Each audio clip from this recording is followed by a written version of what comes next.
Hello everyone, good evening and very welcome to Textbook Super Coaching. This is Monica, your UGC NET Management Faculty.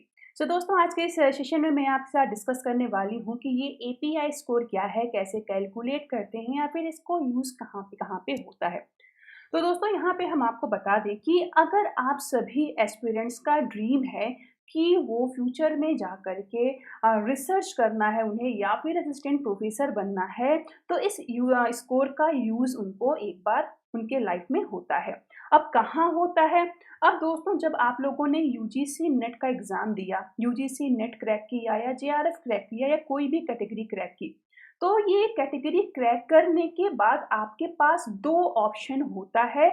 आप चाहो तो research pursue कर सकते हैं किसी भी यूनिवर्सिटी से या फिर दूसरा ऑप्शन होता है कि अगर आपने नेट क्रैक किया है तो आप असिस्टेंट प्रोफेसर भी डायरेक्टली बन सकते हैं।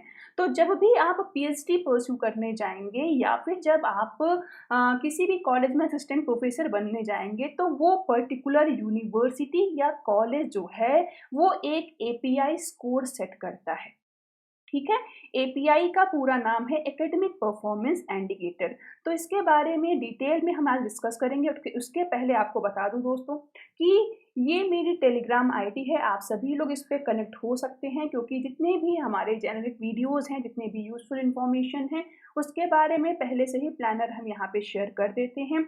साथ ही साथ अगर अभी तक आपने चैनल को सब्सक्राइब नहीं किया है दोस्तों तो कर दीजिए, जिससे कि टाइमली आपको सारी इन्फॉर्मेशन मिलती रहे। तो एपीआई का जैसा कि मैंने पूरा नाम बताया that is academic performance indicator या इंडेक्स, जो कि जनरली यूज तब होता है जब आप किसी भी कॉलेज में असिस्टेंट प्रोफेसर के लिए अप्लाई करते हैं या फिर किसी यूनिवर्सिटी में आप पीएचडी परस्यू करने के लिए अप्लाई करते हैं।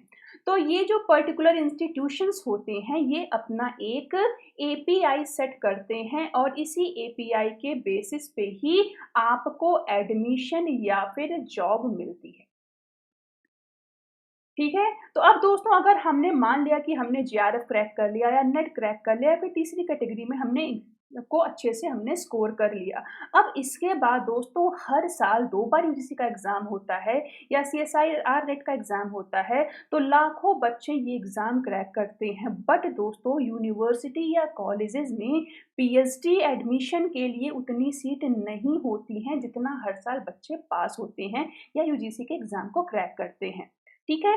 तो अब क्या है, सीट्स बहुत कम है पीएचडी के लिए भी और असिस्टेंट प्रोफेसर के लिए भी। तो उस कॉम्पिटिशन को यहाँ पे कम्पीट करने के लिए हम कह सकते हैं कि ये स्कोर सेट कर दिया जाता है और अगर आपने यूनिवर्सिटी या कॉलेज के इस स्कोर को आपने या इस स्टैंडर्ड को अचीव कर लिया तब जा कर के आपको एडमिशन मिलता है पीएचडी के लिए या फिर हम कह लें इंटरव्यू के लिए भी कॉल तभी किया जाता है जब आपका टोटल एपीआई उनके स्टैंडर्ड्स को अचीव करता है।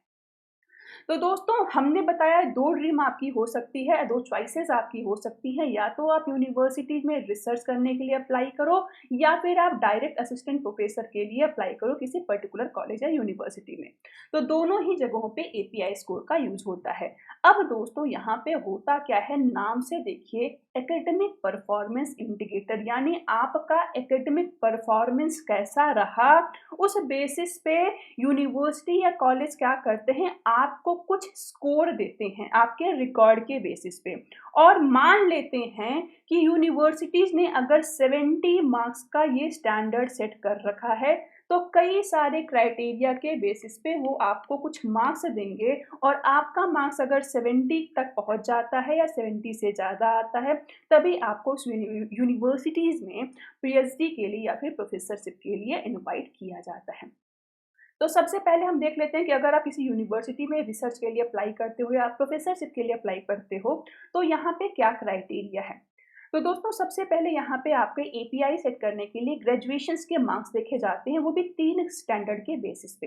अगर आपने ग्रेजुएशन में 80 प्लस मार्क अटेंड किया है, 80% से ज़्यादा अटेंड किया है तो 15 नंबर आपको मिलेगा। 60% या उससे कम है तो यहाँ पे 13 नंबर आपको मिलेगा। वहीं 55% से कम आपका मार्क्स है तो 10 मार्क्स आपको मिलेंगे। ठीक पोस्ट ग्रेजुएशन के जो सर्टिफिकेट है वहाँ पे 80% से ज़्यादा आपके बने हैं तो 28 मार्क्स, 60 से 80 के बीच में बने हैं तो 25 मार्क्स और 55 से कम बना है तो 20 मार्क्स मिलता है। एमफिल का क्राइटेरिया हटा दिया गया है, करंट जो पॉलिसी बनी है एजुकेशन पॉलिसी। तो अब अगर आपने पीएचडी किया हुआ है तो उसके लिए आपको 30 मार्क्स टोटल मिलते हैं। दोस्तों सबसे ज़्यादा नंबर यूनिवर्सिटी आपको देती है पीएचडी के बेसिस पे। क्यों? क्योंकि यूनिवर्सिटीज़ जो होती हैं वो मोस्टली रिसर्च के लिए आपको और मोटिवेट करती हैं। ये रिसर्च को ज़्यादा प्रायोरिटी देती हैं। फिर अगर आपने नेट क्रैक किया है जीआरएफ के साथ तो आपको उसके लिए 7 नंबर मिलेगा। अगर आपका जीआरएफ नहीं क्रैक हुआ है, केवल नेट क्रैक हुआ है तो 5 नंबर मिलेगा।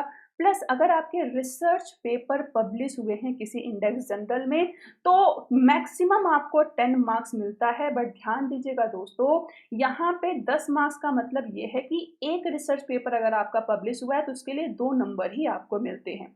यानी टोटल 5 रिसर्च पेपर के लिए यहाँ पे आपको नंबर मिलता है। और वहीं आपके टीचिंग एक्सपीरियंस के बेसिस पे भी आपको मार्क्स दिए जाते हैं। हर एक साल के एक्सपीरियंस के बेसिस पे 2 नंबर मिलता है। यानी 5 साल के टीचिंग एक्सपीरियंस को कंसीडर करते हुए आपको मैक्सिमम 10 नंबर मिलता है। तो टोटली आप जब कैलकुलेट करोगे तो ये आपका 100 निकल के आएगा। और यूनिवर्सिटी टू यूनिवर्सिटी ये जो स्टैंडर्ड होता है दोस्तों ये अलग-अलग होता है। कहीं पे 60 नंबर पे वो आपका स्टैंडर्ड सेट कर देती हैं, कहीं 65 पे या कहीं 70 पे।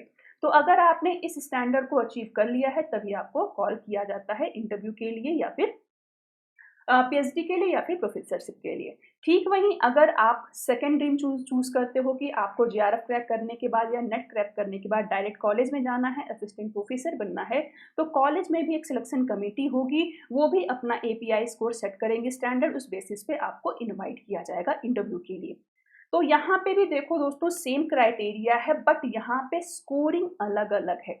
ग्रेजुएशन में अगर आपका 80 प्लस है तो आपको 21 मार्क्स मिलेगा, पोस्ट ग्रेजुएशन में 80% प्लस है तो 33 मार्क्स मिलेगा। एमफिल का कोई क्राइटेरिया अब है नहीं, पीएचडी आपने किया हुआ है तो केवल 20 मार्क्स मिलेगा।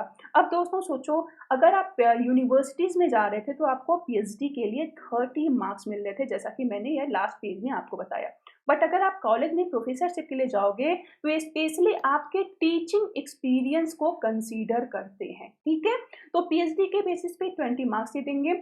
जीआरएफ क्रैक किया है तो 10 मार्क्स, नेट क्रैक किया है केवल तो 8 मार्क्स। रिसर्च पेपर्स के लिए आपको मैक्सिमम 6 मार्क्स मिलते हैं, यानी 3 रिसर्च पेपर आपका यहाँ कंसीडर किया जाता है। वहीं टीचिंग एक्सपीरियंस के बेसिस पे आपको टोटल 10 मार्क्स मिलते हैं। तो यूनिवर्सिटी का या कॉलेजेस का जो क्राइटेरिया है प्रोफेसरशिप के लिए, पीएचडी के लिए, वो अलग-अलग है। यूनिवर्सिटीज़ जो हैं वो रिसर्च के लिए ज़्यादा आपको प्रमोट करती हैं, वहीं कॉलेजेस जो हैं आपको टीचिंग के लिए ज़्यादा प्रमोट करती हैं, इसलिए वो अपने-अपने स्टैंडर्ड के बेसिस पे यहाँ पे स्कोर सेट कर लेती हैं, ठीक है? तो ओवरऑल इस बेसिस पे भी आप अपने मार्क्स को, अपने एपीआई को कैलकुलेट कर सकते हो। और फिलहाल जब आप किसी यूनिवर्सिटी में पीएचडी के लिए अप्लाई करोगे या असिस्टेंट प्रोफेसर के लिए अप्लाई करोगे तो यूनिवर्सिटीज़ आपको एक फाइल, एक प्रोफार्मा भेजेंगी और उसमें पूरा का पूरा उनका एपीआई स्कोर का क्राइटेरिया क्या है वो पूरा स्पेशली मेंशन करती हैं। तो आई होप कि ये सेशन आपके लिए काफ़ी यूज़फुल रहा होगा। इसके अलावा भी अगर आपकी कोई क्वेरी है, कोई चीज़ें डाउट में रह गई हैं तो नीचे चैट सेक्शन में आप अपनी क्वेरीज़ को रेज़ कर सकते हैं। तो दोस्तों इसी के साथ सेशन एंड करूँगी। Thank you so much.